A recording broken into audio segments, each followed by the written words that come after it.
වෙනස් වෙනවා. කිසිම දෙයක් එකක් විදිහට තියෙන්නේ නැහැ. ඒක එහෙම විය යුතුයි. එතකොට ලෝකයේ මූලිකම කාරණාව තමයි අලුතෙන් එන තාක්ෂණයේදී ඔයාට එන්නේ මල්ටි විදිහට. දැන් අපි ගත්තොත් එහෙම කැමරාව අපි ගත්තොත් ෆෝන් එකක්. ඒකෙදී අපිට කතා කරන එක ඇරුණකොට අනිත් ඔක්කොම જાති තියෙනවා මම හිතන්නේ. කතා කරන එකක් තියෙනවා. අනිත් සියලු මාධ්‍යයන් මේවා කරන්න හැකියාව තියෙනවා. ඒ වගේම කම්පියුටරයක් ගත්තා වුණත් අපිට ඒ සියලුම ක්‍රමවේද තියෙනවා. ඒතකොට අපි මිනිස්සු ගත්තාම වුණත් අපි දන්නවා ප්‍රයිවට් බැංක් එකකට ගියාම ඒකේ එක්සිකියුටිව් තමයි PN ගේ වැඩේ කරන්නේ, ක්ලාර්ක් ගේ වැඩේ කරන්නේ, එක්සිකියුටිව් වැඩේ කරන්නේ ඔක්කොම එක්කෙනා මල්ටි.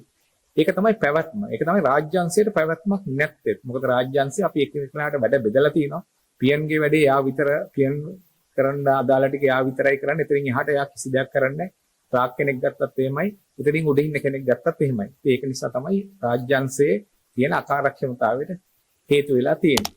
ඉතින් ඒක නිසා අපි සියලු දෙනාම මේ අලුත් තාක්ෂණයත් එක්ක වෙනස් වෙලා අලුත්ම concept එකකට යන්න වෙනවා. එහෙම නැති වුණොත් එහෙම මොකද වෙන්නේ? ප්‍රශ්නේ තියෙන්නේ අපට පැවැත්ම නැති වෙලා යනවා. ඉතින් ඒක නිසා අනිවාර්යයෙන්ම අපි මේ multi concept එකට ගිහිල්ලා ඉස්සරහට යන්න ඕනේ.